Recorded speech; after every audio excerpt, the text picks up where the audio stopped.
News చూస్తున్నాం. పశ్చిమాసియాలో ఉద్రిక్తతలు పెరుగుతున్న వేళ అమెరికా ఓ కొత్త ఆపరేషన్ ను ప్రారంభించింది. అదే ఆపరేషన్ హర్మూజ్. ఆపరేషన్ హర్మూజ్ పేరుతో కొత్త ఆపరేషన్ ను స్టార్ట్ చేసింది అమెరికా. ఆపరేషన్ హర్మూజ్ అంటే అటు హర్మూజ్ జలసంధి దగ్గర ఏదైతే ఇరాన్ అడ్డంకులు పెడుతూ ఉందో, అటు నౌకలను ఆపే విధంగా కూడా చేస్తుందో, దాన్ని అంతటినీ అరికట్టడానికి అమెరికా ఆపరేషన్ హర్మూజ్ అనేది చేపట్టడం జరిగింది. మొత్తంగా ఇరాన్ నుంచి హర్మూజ్ జలసంధిని స్వాధీనం చేసుకునేందుకు యుఎస్ ఆర్మీ ఈ ఆపరేషన్ చేపట్టినట్టు కూడా తెలుస్తోంది. అడ్వాన్స్డ్ యుద్ధ విమానాలతో కూడా ఈ ఆపరేషన్ చేపట్టబోతున్నారు. ఆపరేషన్ హర్మూజ్ పేరుతో మొత్తంగా కూడా హర్మూజ్ జలసంధిని స్వాధీనం చేసుకునే దిశగా కూడా అమెరికా పాచికలు వేస్తోంది. మరోవైపు జలసంధిలో క్షిపణి లాంఛనలను ఇరాన్ మోహరించింది. వాటిని ధ్వంసం చేయబోతున్నట్టు కూడా యుఎస్ ఆర్మీ చెప్పడం జరిగింది. మొత్తంగా డ్రోన్లు, బోట్లతో, అపాచీ హెలికాప్టర్లతో అటాక్ చేస్తున్నారు. గతంలో ఐసిస్ ఆపరేషన్స్ కు అపాచీ హెలికాప్టర్ల వినియోగం చేయడం జరిగింది. హెలికాప్టర్స్ పై 30 mm గన్తో పాటు రెక్కలపై బాంబులు కూడా వేశారు. వారంలోగా హర్మూజ్ ను స్వాధీనం చేసుకోవాలని యుఎస్ ప్లాన్ చేస్తోంది.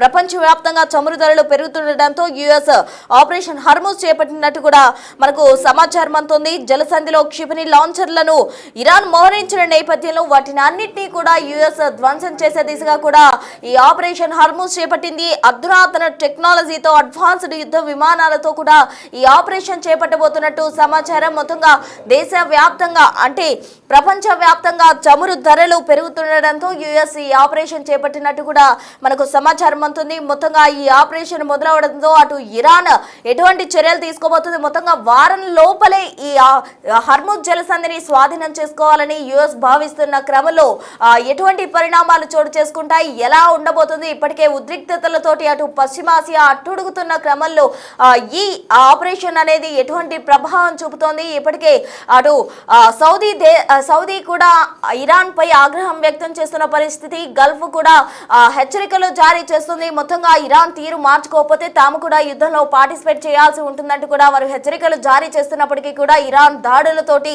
బెంబేలెత్తిస్తోంది. ఇరాన్ నుంచి హర్మూజ్ జలసంధిని ఎలాగైనా స్వాధీనం చేసుకోవాలని యుఎస్ ప్లాన్ చేస్తున్న క్రమంలో ఆపరేషన్ హర్మూజ్ ప్రారంభించింది. మొత్తంగా అధునాతన అడ్వాన్స్డ్ టెక్నాలజీ ఉన్న హెలికాప్టర్స్ ను ఈ ఆపరేషన్ లో భాగం చేయబోతోంది యుఎస్. మొత్తంగా జలసంధిలో క్షిపణి లాంచెస్ ఇరాన్ మోహరించిన క్రమంలో యుఎస్ ఈ డెసిషన్ తీసుకుంది. ప్రపంచ వ్యాప్తంగా కూడా చమురు ధరలు పెరుగుతుండటంతో ఆపరేషన్ హర్మూజ్ అనేది యుఎస్ చేపట్టింది. మొత్తంగా వారం లోపల ఈ హర్మూజ్ జలసంధిని స్వాధీనం చేసుకోవాలని యుఎస్ భావిస్తున్న నేపథ్యంలో మరి ఇరాన్ ఏ విధంగా డిఫెండ్ చేసుకుంటుంది, ఇరాన్ ఎటువంటి ప్రయోగాలు చేయబోతుంది, ఏ విధంగా ఆపరేషన్ హర్మూజ్ ను అరికట్టేందుకు ఇరాన్ ప్రయత్నిస్తుంది, ఆపరేషన్ హర్మూజ్ అనేది ఎంతవరకు సక్సెస్ అవుతుంది అన్నది చూడాలి. మొత్తంగా వారంలోగా దీన్ని స్వాధీనం చేసుకోవాలంటూ యుఎస్ భావిస్తుంది. ఇది ఒక బిగ్ ఆపరేషన్ గా కూడా అమెరికా భావిస్తున్న క్రమంలో ఉండబోతుంది, ఎటువంటి పరిణామాలు చోటు చేసుకుంటాయి, మొత్తంగా ఈ ఆపరేషన్ హర్మూజ్ తో అటు ప్రపంచ దేశాల చమురు ధరలకు సంబంధించి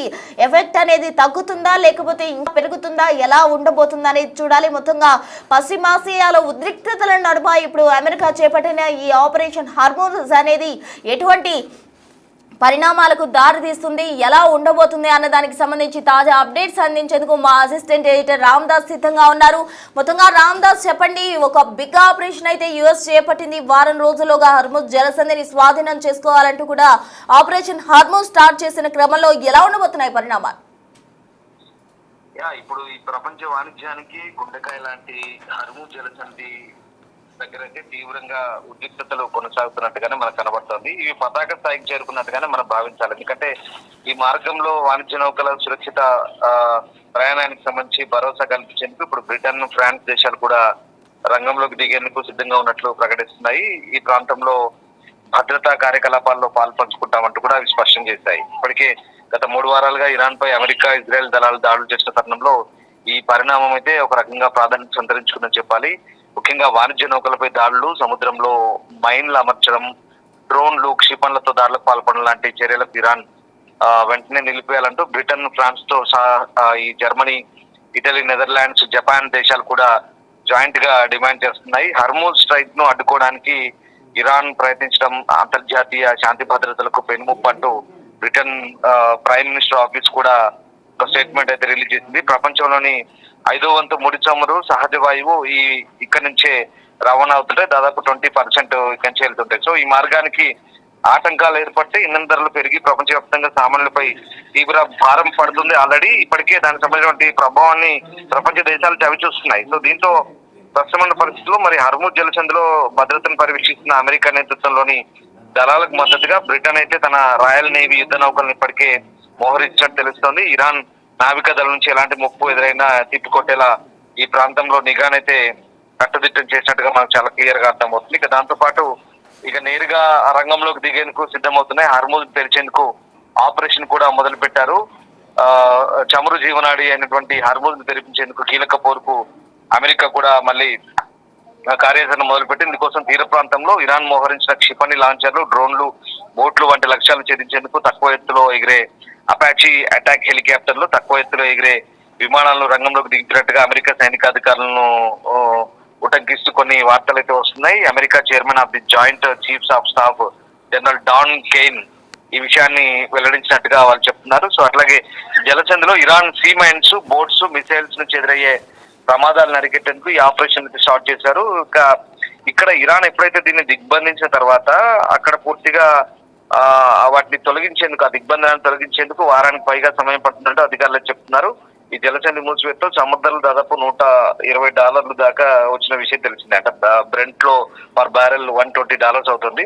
సో ఇప్పుడు మరి ఇది చాలా ఇబ్బందికరంగా మారుతుంది. ఒక రకంగా అంటే ఇప్పుడు భారీ ఆయుధాలతో A-10 యుద్ధ విమానాలను కూడా, అపాచీ హెలికాప్టర్లను కూడా ఇక్కడ మోహరించినట్టు తెలుస్తుంది. ఇవి హర్ముజ్ స్ట్రెయిట్ పై తక్కువ ఎత్తులో ఎగురుతూ శత్రు లక్ష్యాలను మట్టబెట్టే అవకాశం కనిపిస్తుంది.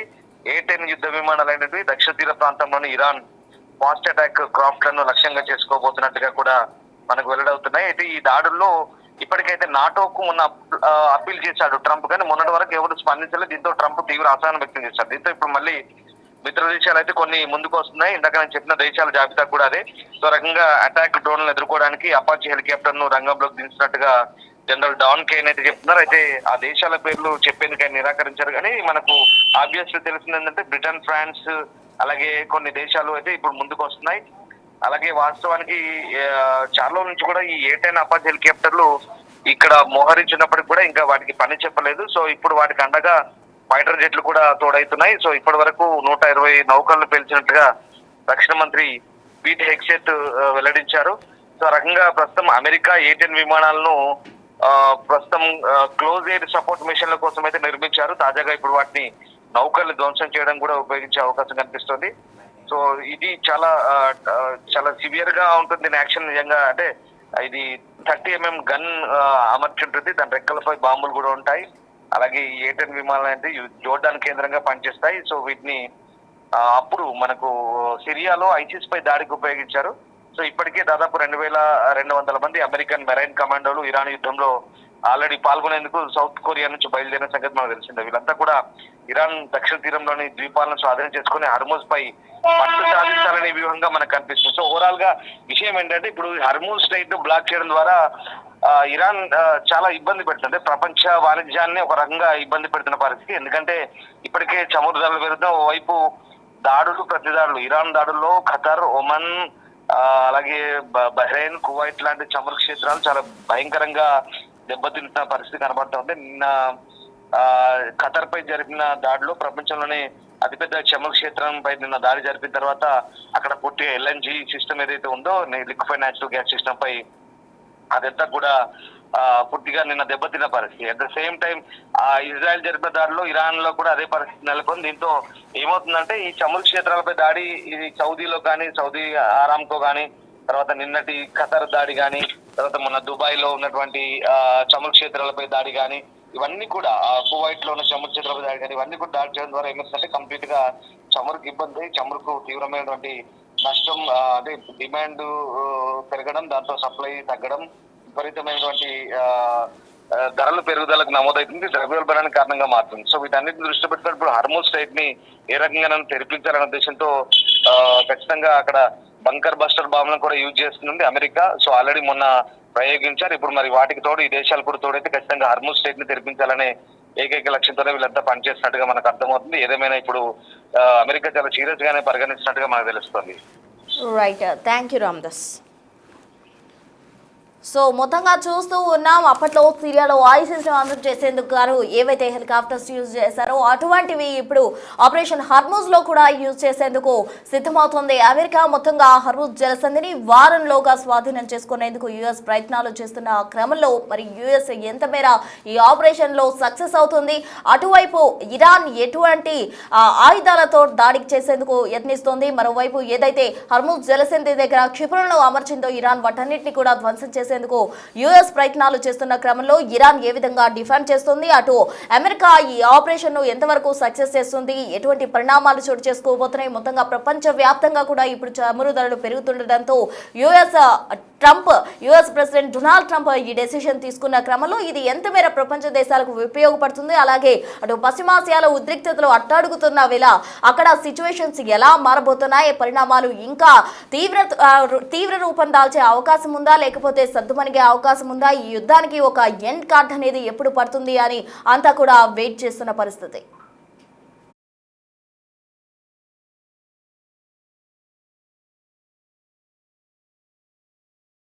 Why is it that the Apache, a gunship that's been in service, is a nightmare? People think stealth jets are hard.